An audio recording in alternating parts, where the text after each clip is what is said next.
And we're back for another episode of Startup Hustle, a podcast for entrepreneurs by entrepreneurs. If you want to start, own, or build a business, then you're in the right place. We bring you the real truth about what it's like to take something from concept to launch. From growth, innovation, experience, failing, or winning big, we've got you covered. So let's get down to business with another episode of Startup Hustle, brought to you by Fullscale.io.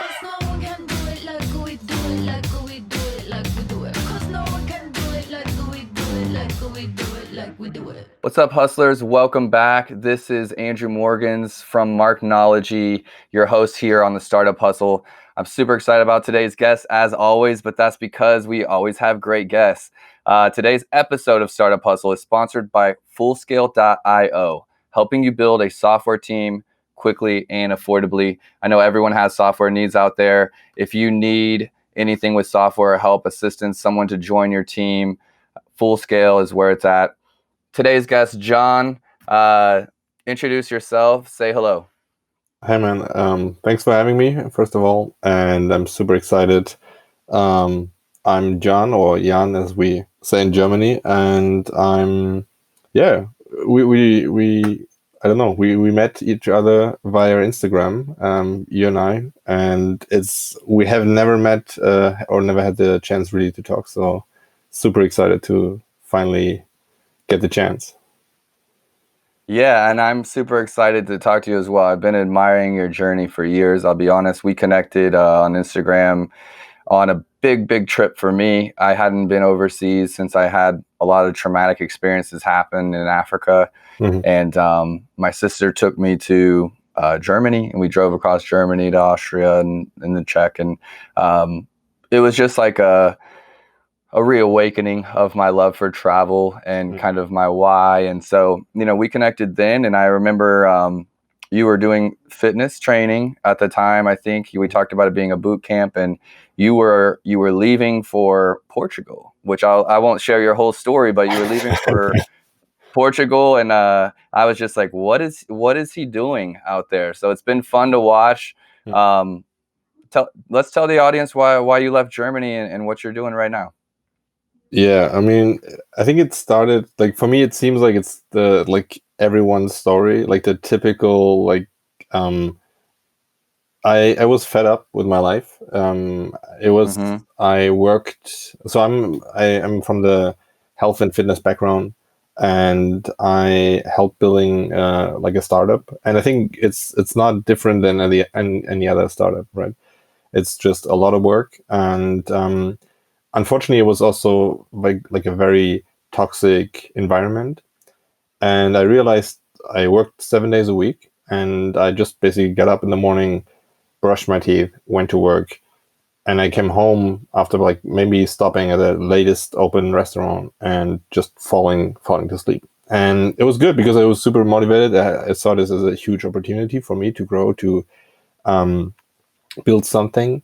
But at one point I realized I'm not good anymore, and I had to go to the cardiologist, and something was wrong with my heart. Like, I felt I couldn't work out properly anymore, and I was I felt, and in average I was okay, but then when I would work out, I was 30% below my normal level, and there was no obvious reason to that. And so I realized something is not going well. I was not in a good mood very often, and so I decided at one point, I'm like, hey, it's not good. At the time I was barely 30, and I realized this is not going the right way, right? And I figured that all the money that would be there potentially isn't worth dying at 31, right? Or isn't worth risking dying even. And right. So I decided to end that. I knew already that I would end that.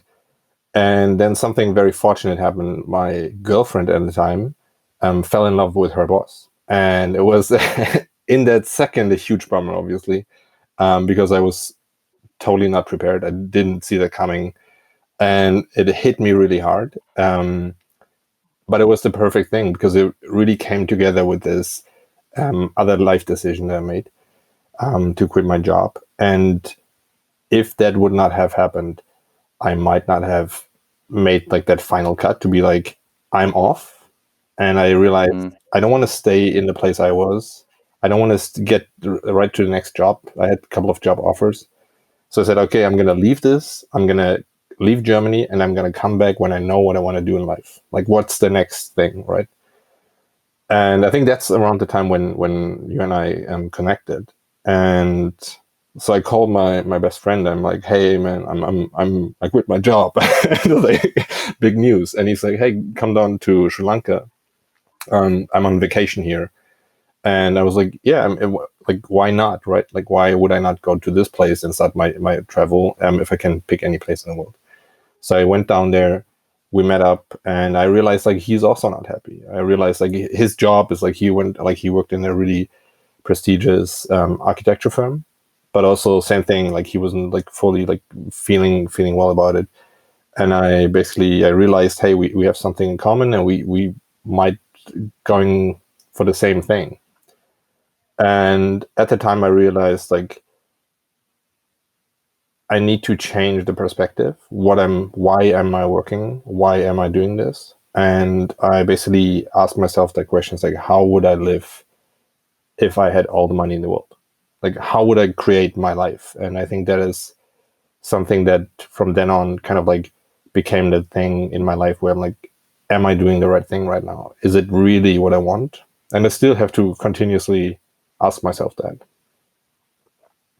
That's beautiful, and I can relate to so much of it. I think anybody that's made a big life change can relate to that. And this podcast is for founders by founders. So anyone that's created something out of nothing, we have that community together. Mm-hmm. And there's something just completely different about that. But I was talking on a podcast earlier today, honestly, and I was asked, what's the best advice you've been given as from a business advice? And I said, it's when to walk away. Mm-hmm. And, I honestly, from the outside, I see sometimes when I see people really struggling or hitting rock bottom, I honestly get a little bit excited.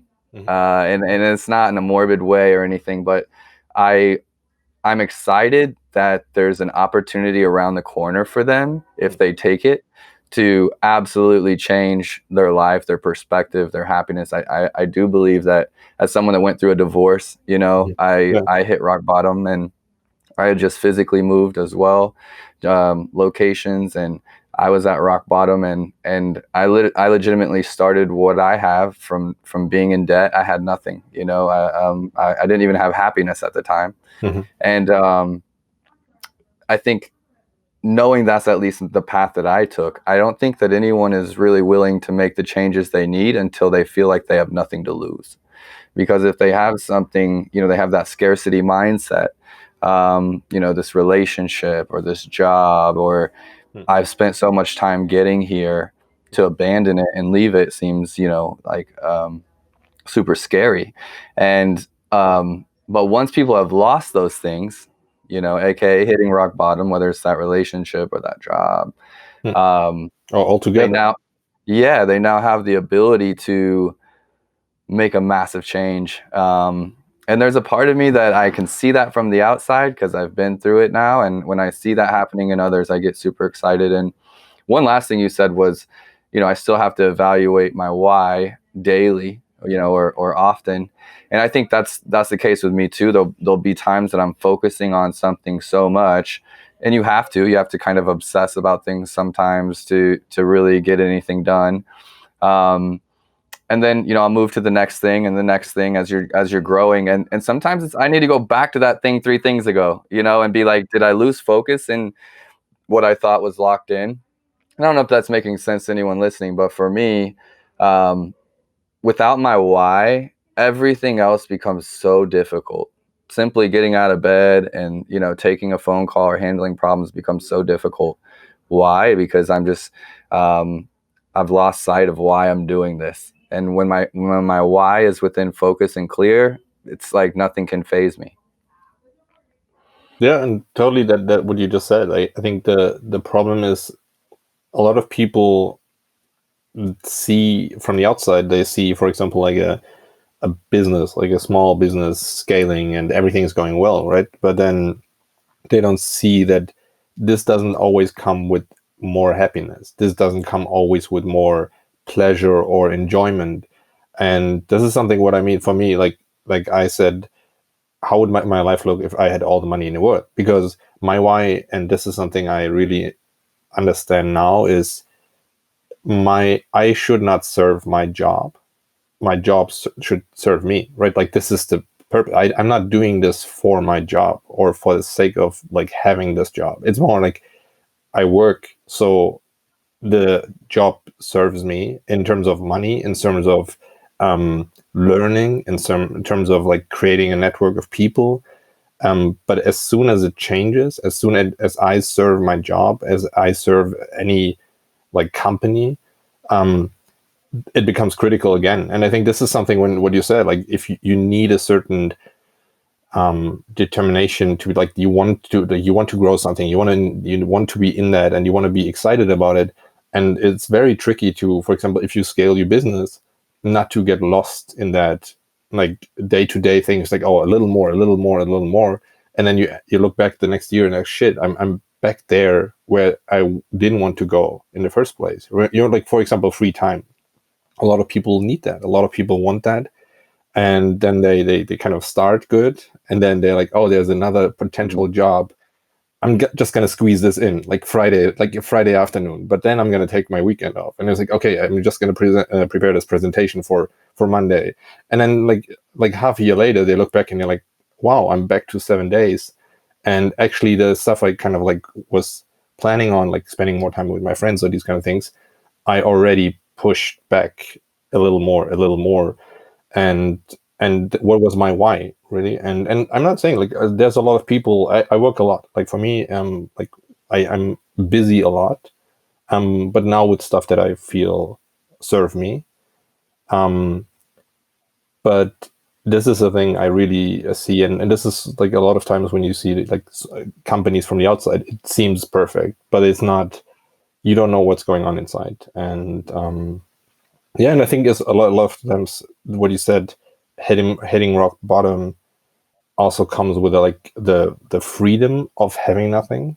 Like what I mean is like this minimalist idea of not only getting rid of like physical stuff, right? Like the stuff that you don't need. Like you don't need like a freaking big house. You don't need 2 cars. Sometimes you don't even need 1 car. If you live in a big city, there's a lot of freedom not searching for a parking spot for like half an hour every day.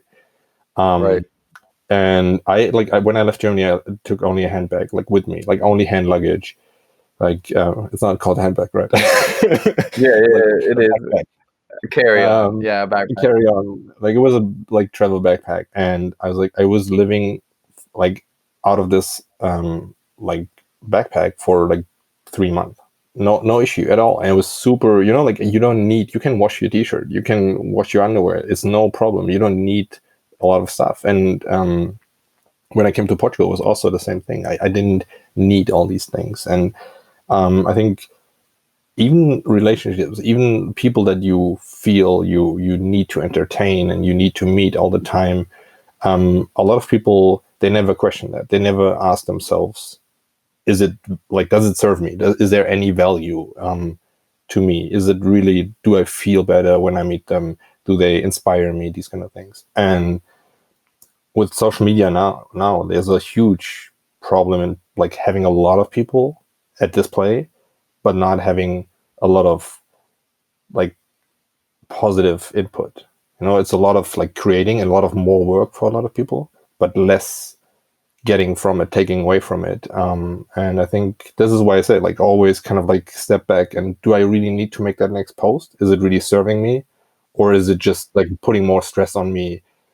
And yeah, I think it's a constant thing. And I realized that there's a downward spiral when you sometimes are too busy to reflect. You can't see the problems, right? That's the freaking thing. Like it's this constant, like when I worked so much, I didn't realize that I was tired. Like I couldn't, like I was constantly sleep deprived, but I didn't realize it. It became my normal. I didn't know that I was what I wanted to do because I had no time to reflect on it. Right? Like I realized that there was this one moment where I went to my grandparents' diamond wedding, and my biological dad was there, and he saw me the first time for like 6 months or something, and I had already slept one night like pretty well, and I arrived, and he's like, just what the fuck, you look like shit. And I was like, I feel really, I feel super rested. Like, what do you mean, right? And then I realized afterwards when I look at pictures, I'm like, oh wow, that is, but I didn't realize I didn't have the time to reflect on it. And I think to create that, like to be at rock bottom, what you say, I totally understand what you mean. Like you see that chance, you see that potential, because you can literally go any direction. You can if you want to become an artist, just if you're rock bottom, you can just create art, right? If you're a business manager at a company and you tell everyone, hey, I'm gonna become an artist, you have so much stuff to lose. So right. Yeah. And it's people's opinions, right? So, for me, getting divorced was like the most embarrassing thing I could do. I was failing at, something I never set out to do. I didn't get married to get divorced. Yeah. And I know that that's common, but that wasn't the case for me. I'm not someone that's lost at many things that I've committed to. Mm-hmm. And for me, it was, I have nothing else to prove to anyone or be embarrassed of. My pride had already been kind of stepped on, so to speak. And so because of that, it was like, I'll try anything, I'll try anything that without worry about what anyone else thinks. And I try to remember often how I felt in those times. Because now, as you get status and stature and those things change, and you start caring what people think because you're trying to get different opportunities. And I think a big thing about social media, and anyone that's followed me on Instagram would probably, if they were in marketing, would pick mine apart, because I don't post as often as I should or consistently. I try to just post when I have something to say, or it's serving me, or I feel like I have something. A lot of times it's posting for myself. It's a promise or an accountability post, or it's almost like that speak it into existence kind of thing, confidence, validation. I really, whenever my business got its own accounts and I was able to separate myself from my business, it really helped me with that, and not feeling like I need to create, I need to do this for other people. And that was a big win for me, because now the consistent posting that needs to happen, because this is marketing, like it's marketing, right? You need to do it to have a business, to have people find you and understand what you're about. You need to story tell. You have to have that, but there's this line, and I think what we're talking about, if I could, put a label on it, would be boundaries in all of the areas of your life. And you have boundaries in business, you have boundaries in your personal life, you have boundaries with your time, you have boundaries with your energy. Like, who are you giving it to? We talked about the best business advice I'd given is to walk away. And you could apply that practically, being like, walk away from a business deal or something like that. But in all areas of life, when do you walk away from a toxic relationship? When do you walk away from a bad job?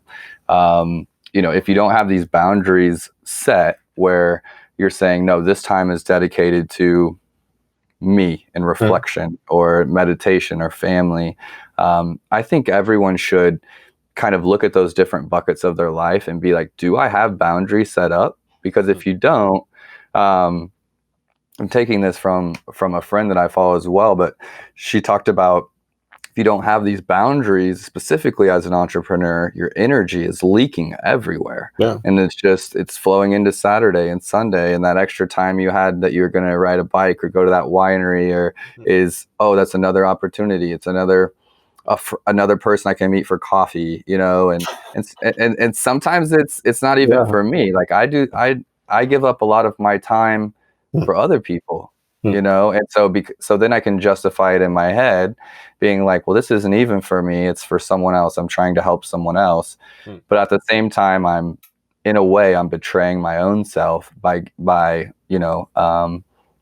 going outside the boundaries of what I've promised myself, you know, to protect for time and energy and things like that. And I know I'm still learning that. But I think, you know, so often it's so easy to just justify. It's Yeah. justification. And we are super well trained in that, right? Like that's the thing. Like we constantly, like, I think also this is like kind of this success idea, and this is I think huge part. You mentioned it earlier is like failing, because we're constantly trying to succeed instead of acknowledging that failing is part of the journey. And like in any, like you said it already, like a divorce, like failing in a relationship, what is not, you know, like usually it's not an issue, because if you're not married you wouldn't call it the same failure, but it's the same problem. It's the same if you get out of a relationship when you're not married. It's the same, literally the same thing, like you two people going different ways. But in this case, and I totally understand that it's the idea, especially in society where people look at you and they're like, oh, you decided to stay together but it didn't work out. And with other people that didn't get married, they wouldn't be at a heart that, like, you know, like no one would put as much pressure on. But it's the same with the business. When you see these great entrepreneurs like Elon Musk, like no one's like, oh, this guy failed many times, right? It's not like he's still one of the greater entrepreneurs, but he also failed a couple of times. So if he would have been like, if you could see like in relationships and marriages, he went through a couple before he started these successful ones. And I think for me, like failing, and I talked about this last year in Berlin at a fitness convention. I went there and I spoke about stuff that was not the stuff that was not fitness related, and I spoke about failing as the engine to success. And I was basically saying like my life now, and we didn't even speak about it, but I live on a farm, right? And I'm the biggest city kid you can imagine. Like I've never had an animal in my life. I was like scared to death by dogs like my whole life. I have 3 horses now, 3 dogs, like 18 chickens and 6 cats. And I'm constantly, you know, like I'm juggling like new experiences and failure every day, because like my horse got sick and then the vet comes in. It's like, you know what, you're gonna give your horse an injection. And I'm like, I'm not even like, I didn't know what a horse like would do like a couple of years ago. And now he's like, yeah, just, and then he gives you this needle and he's like, put it between your index and your thumb, and then you put it in the neck of the horse. And I'm like, how do you do that? And he's like, so you take the back of your hand and then you slap the horse on its neck, and it's like a 1,000-pound animal right in front of you.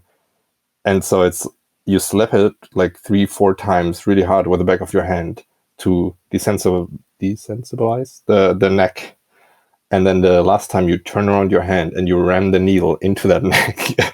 And I'm just saying, like, if you imagine that, like, if you have never done, like, if you never had animals, if you're not used to that, it's a lot. These things, it's a lot. It's a lot. And you fail constantly, right? You fail, you make mistakes, you make the wrong decisions. But that's the like kind of this steep learning curve, and it makes me unbelievably happy to do this. And I think with relationships it's the same. Like it's the same with human relationships, to learn how to treat friends, right? Like I had a very good mentor in this, and he told me, or he showed me better, how to deal with people, how to like be nice to them in certain ways, and or show them what I feel, like in a good way, like being like, hey, this is a good thing you did, like just calling them on a day when I think of them, instead of just being like, oh yeah, I know that they know that I like them, you know, like this assuming thing. What we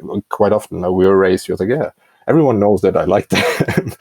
And so, but I failed a couple of times where I feel like looking back, I might not have treated friends as good as I should, and maybe some of my relationships went apart, friends or like people I really liked or they inspired me, because I didn't put in the work or I didn't know how to do it.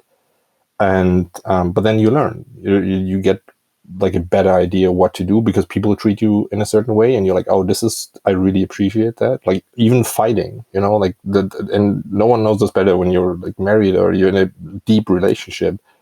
how important it is to fight, like in a good way, like in a productive way, like in a like to deal with these things. And I feel like this is not something, no one told me this at school. Like no one taught me like how to properly fight.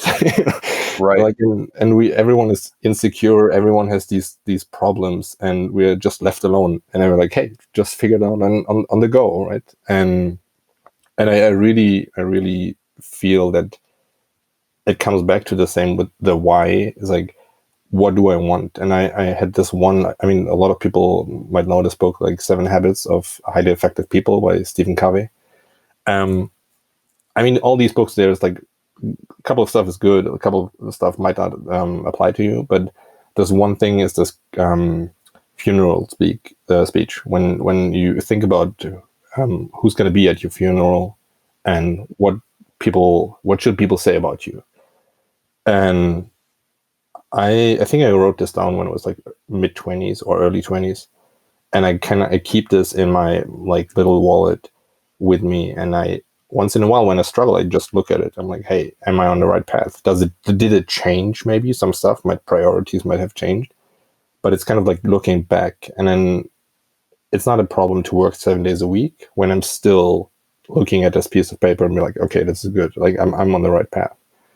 And yeah, I feel like this kind of like the failing left and right is fine if you're still on the right track, because then, like then it doesn't matter. Like, do you fail in a business? There will be another one, right? Like most people that start one business have, at least in the end of their lives, they have a couple.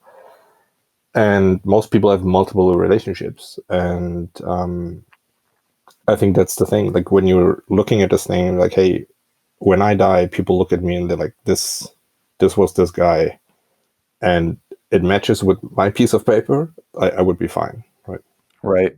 I think my last Instagram post was exactly that, and I hashtag sometimes, but I'm calling this chapter of life the legacy chapter, because I do feel like the last 5 and the next 5 years or so will be what really define my life, and not that it's over there, but just that these years really matter, and to live life intentionally, and everything I do now will set the tone for that.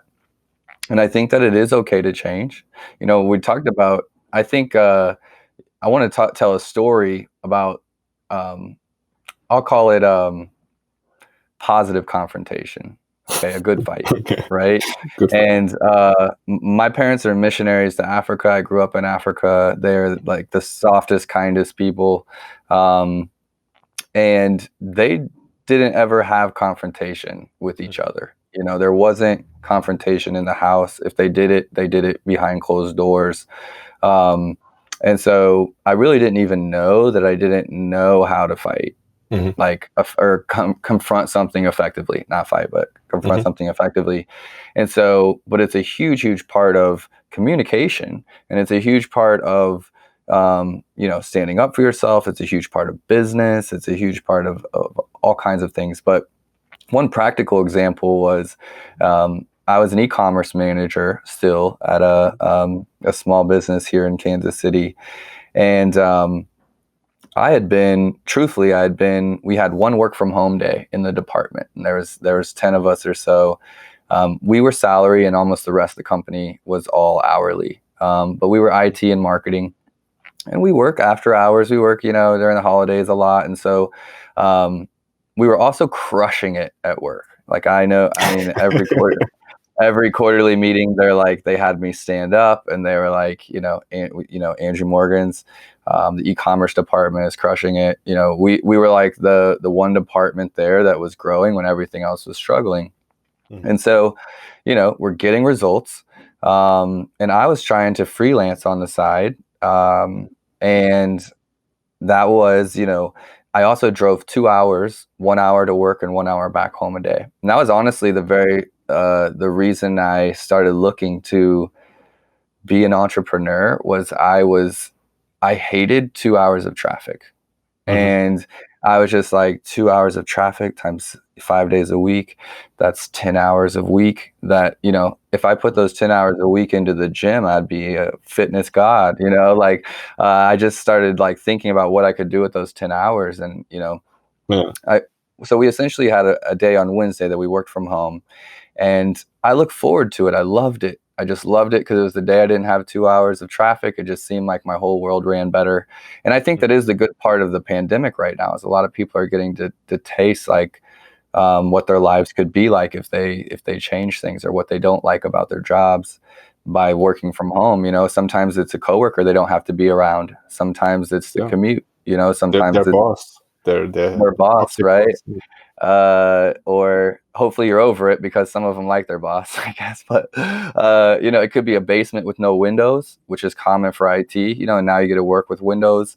So for me, and long story short, it was just it was a small thing, but a big thing for me. And I knew we were crushing it. And we came in one day, or it was at night, and my boss he sent out an email to me and the other 9 in my department, was like, we're not going to be able to have work from home days on Wednesday anymore. Some other people in the company, don't understand why they don't have that. And so we're going to take it away from you as well.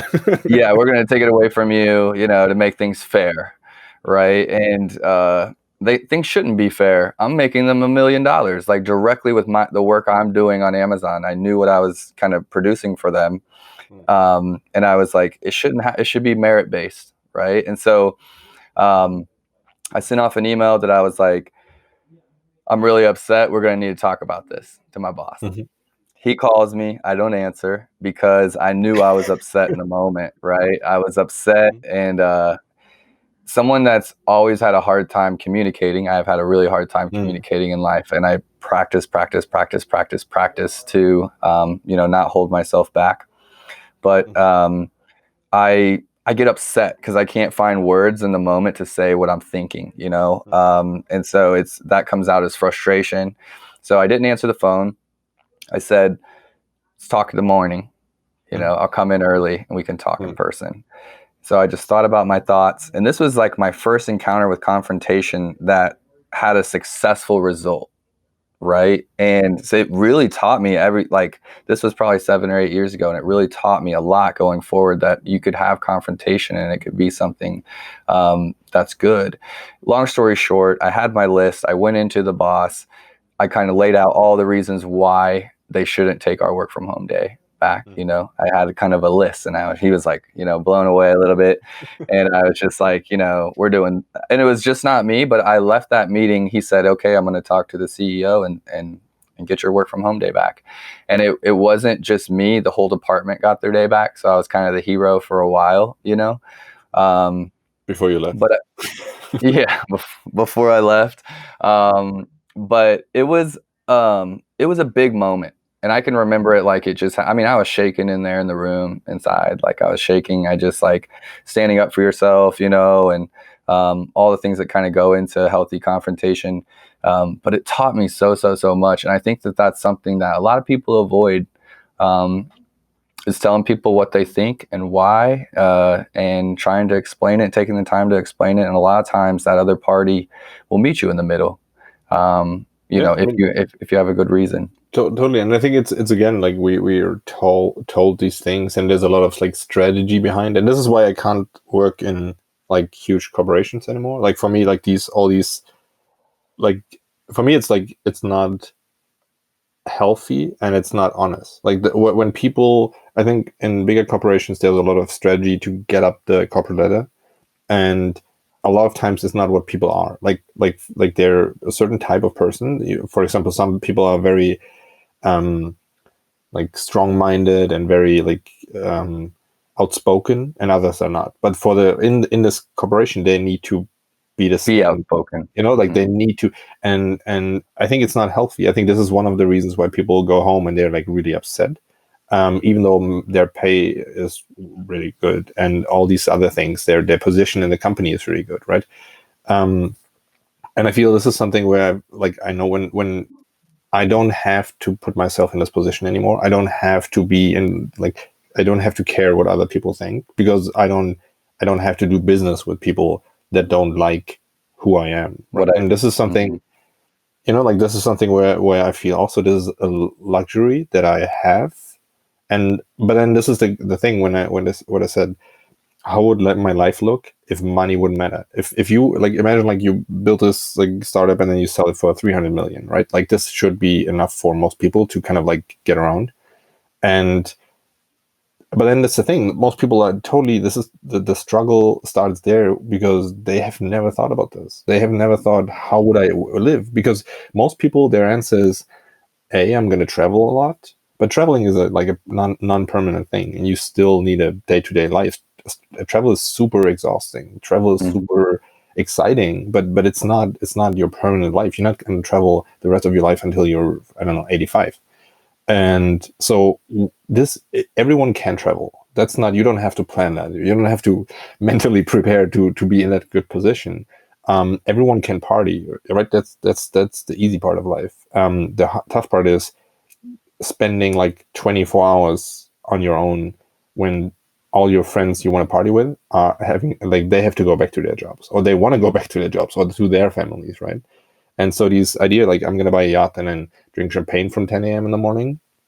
If you ever try that, it's really tough. Like, even day drinking to most people, like, it's cool when you're 19, but then if you're like above 25, at one point you're like, yeah, shit, like I get super tired and my health declines rapidly. So what I mean is, how would your life look like day-to-day basis? And you see like very successful and rich people, like let's define success in money.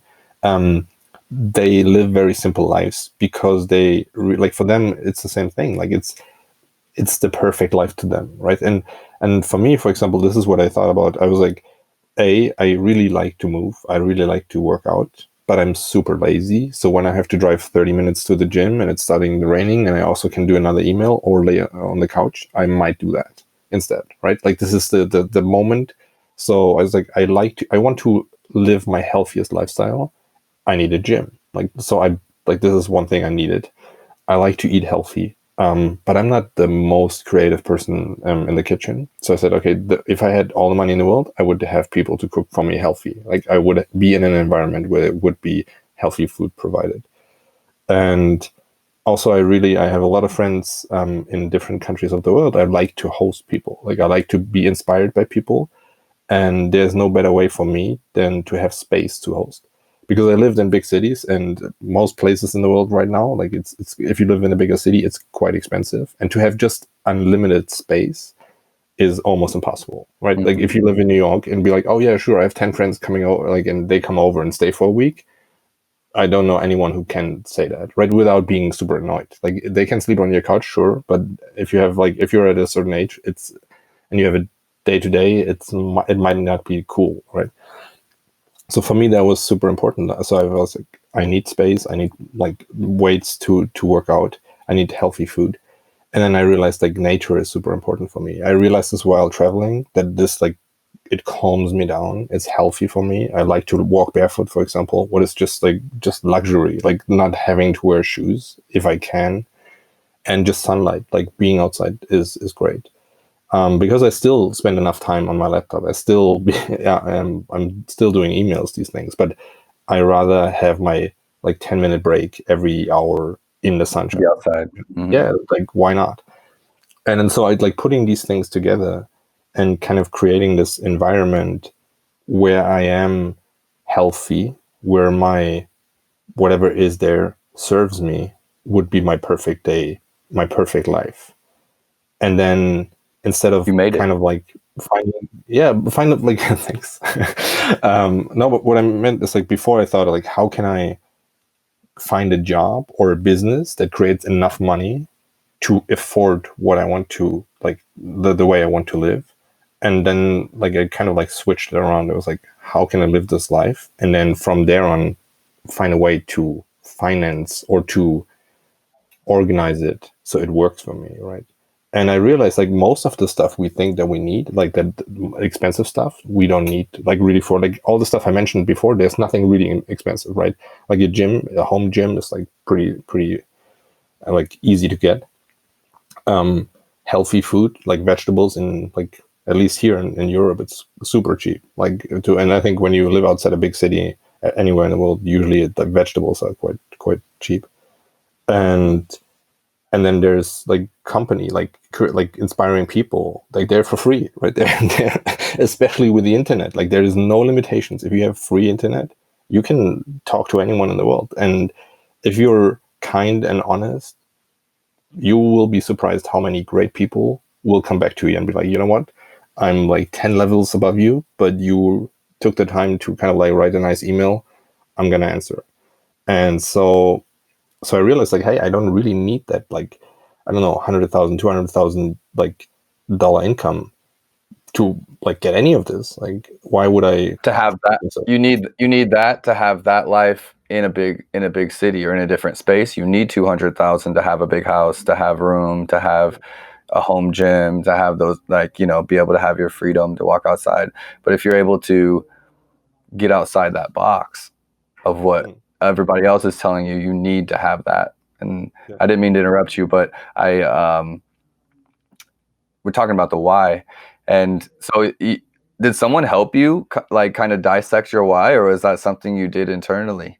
I think it kind of, it like the real like switch, kind of like flipped switch came with that like situation I was in. Like I mean, I read these books, right? Like I read 7 Habits. I read like 4-Hour Work Week. All these like the stuff like a lot of people read. I like Simon Sinek, the like To Start From Why. Like I read these books, but I think the problem is reading something and using it and understanding it is a totally different ballgame, right? Like everyone can read these books. Everyone can read these. Like how many people read like 10 motivational quotes on Instagram every day and still don't do anything, right? Like, so that's a huge difference. Like even experiencing the success of some of these things, like trying it and then being like, oh, it really works, makes a huge difference. So for me, I think traveling already, like becoming more and more minimalist really changed a lot. So in Munich, for example, I lived in Munich, Germany for a long time. And I had this one kind of thing where it started. I left to Hong Kong for 1 month because at the time I wanted to work there. And I took all my vacation for that. So I left to Hong Kong 1 month, came back, great travel, like went Southeast Asia, explored a lot of big cities there. And I came back and I'm in this year. I'm like, hey, I want more, like the travel bug thing, right? You come back, you're like, shit, that's amazing. I want more of that. So I go to my boss and I tell him like, hey, I want to go to the States. I want to spend 2 months in the States doing language school. And he's like, yeah, there's no chance you can do that. And I had a similar, like what you had before. So I admit my list. I go into his office and I'm like, hey, actually, I will do that. Like that's like, I have this chance. I have this like once in a lifetime chance right now to do that. And I think I really like this company. I want to come back to this company afterwards. I'm going to prepare everything. I was at the time manager of the trainers in this gym. So I said, like, I'm sure I can manage everything. Everything will be fine. But I was willing to go. I was like, if he says like it's not an option, I know I'm gonna do this. And yeah, he was like, okay, there was no other, like, I mean, he was not happy about it because he was like, oh, now everyone's gonna do this. And he was right. Like afterwards, like a lot of people wanted that. It was unpaid leave. So he didn't really lose anything. And then I went to the States and I realized like, hey, same thing. Like I really enjoy this. I really was 1 month in San Diego, 1 month in San Francisco, and like was in LA and Vegas in between. So for me, it's like kind of like at the time, first time in the States. And I realized like this kind of like changed something in my head. I came back and I was like, I can't afford to live in my apartment anymore. When I'm gone so long, I don't want to pay the expensive rent. So I moved my stuff into my, at the time, office space, like 7 square meters. I don't know what that's in foot, but tiny, like really like your pantry might be the same size. So I moved all my stuff there. My bed barely fitted in.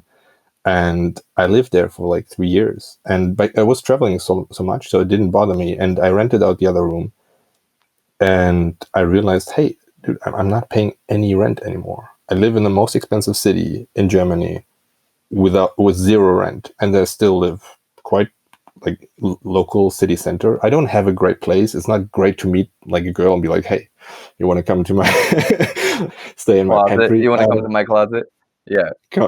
Stay in the but at the time, like the freedom I gained was so much more, like, to me, like it gave me so much opportunity. Like, I lived at 25, like other people lived at 50 with like a huge income. Like, I always met people and they're like, oh my God, I want to have your life. You travel like 3 months in different countries this year, and you still like afford to kind of like not live on the streets. And this kind of changed it. I realized, hey, this is not, I will always lose if I try to outbuy or out earn other people, right? Like, there's always another guy who will make more money. Like, there will always be another guy with a bigger yacht. Like, no matter how much money you make, you sell your company for 300 million, there's always a guy who sells it for 1 billion, right? Like, this is, you can't. And if this triggers you, if this kind of makes you upset, I think your life will be like miserable, because this is like you said, you can't win that game. But the other way around, I figured out, like, for me, it's like, hey, I don't mind to sleep in a smaller place. And if you go to Hong Kong, everyone lives like that. It's like everyone lives in tiny spaces. Right. I'm like, I think what you're talking about is like the why, if that's the, the kind of the theme of our conversation, is really like, whenever you are chasing your why, you're chasing that thing that you've defined that you want out of life. That's why you can be relentless. That's why you can go 6 years of grind, because it is work, but it's your life. You're creating your life. And there's something very rewarding about that, even in the sucky moments, is the process of it. I was reminded yesterday, like, even if I took investment for Marknology or something else, like, I wouldn't be happy even if I achieved these things that I'm trying to accomplish with investment, because I would, let's say I jump 3 levels instead of like going through them like on my own. I would be upset that I missed those 3 levels, and I'd feel like I got cheated out of the process, and and I don't even think, sorry to interrupt you, but that's the thing. no, You're like, that's the thing. When people say jumping 3 levels, right? I think you're like, there is no end goal right now for you to like be like, oh, I'm gonna sell this, like, I'm gonna sell this business that, like, my family is involved, like my day to day, I meet great people through it. So this is what I mean, like, what you're gonna do why? after. What is your, like, yeah, we don't want to talk about like having a, I don't know, podcast or something. You would just like be on your yacht and drink. Like, this would be like, you wouldn't be happy about it, right? So this is kind of this Right. situation where a lot of people don't think about the, like, where do you want to jump, right? Like, do you see where you land, right? This is the kind of problem that we're not prepared for. And this is horrible, like going to school level back, like, you don't learn about relationships, you don't know where to land, right? What people tell you where landing is being 65, having a tiny house, having a car, and waiting to die. Like, that's basically what you're prepared for. And because everyone does it, you don't question it, because you don't see that there might be another landing spot.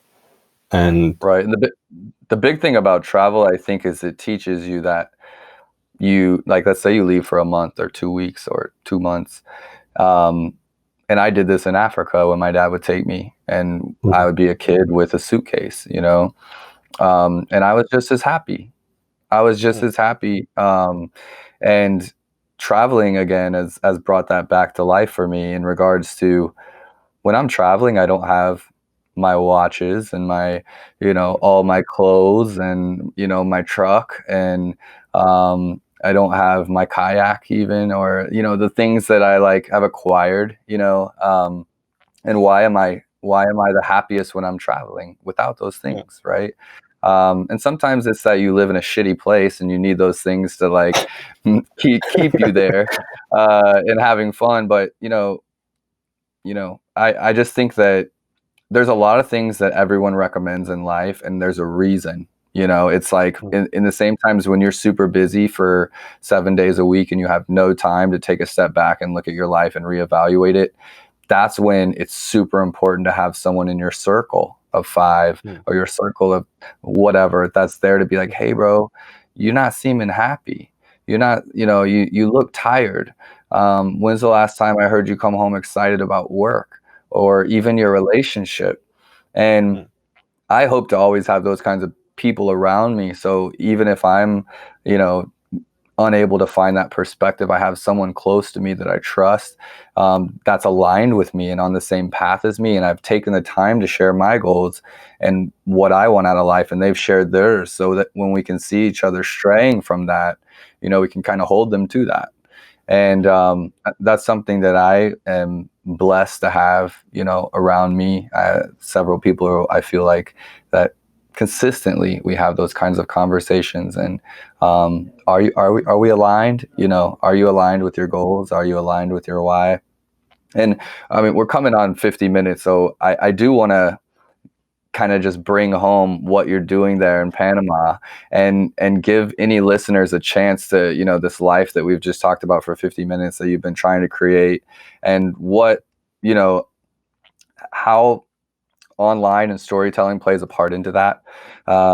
Just like this podcast and being a place to host people, but take a couple of minutes here as we fold it up, just what you guys are doing out there and how other people can participate and be a part of it. Yeah. So, like I said, I live on a farm, and it's in the middle of Portugal. What is like, for people in the States, it's a very small country in Europe. It's basically west of Spain, and it's beautiful. Like when I came here the first time, I fell in love straight away. Very super kind people. Very beautiful landscape. It has a huge coast. It's very similar to California climate wise. And so I came here with my friend that I told you about earlier, that I met in Sri Lanka, or re-met in Sri Lanka. And we're living on a farm, surrounded by nature, and we live this life. This is the main thing. We live this life, and we decided we want to share this life with other people, because we feel like everyone, a lot of people want that. A lot of people need that. A lot of people need the space. A lot of people need the silence out here, and especially now with Corona, so many people were locked up in their apartments, and so many people were in this very, very confined space that they couldn't leave. And now, being here, for example, we have 20 football fields of space, right? It's gigantic, and so we have retreats here. We have yoga retreats, photography retreats, and we have a retreat series. It's called Healthy Habits,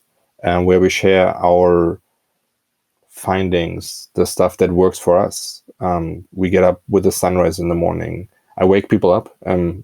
Funny side note, I wake them up because we don't want people to have their phones. So I walk around with a speaker and we play Circle of Life of Lion King. It's a very special moment. And no, they get up and we watch the sunrise together. There's no sound. No one talks. We then have a first movement session. It might be yoga. It might be something else, like mobility-wise. There's still no talking. And you can imagine there's no cars around. There's no streets, nothing. So it's basically birds and air, wind, trees. There's no other sound.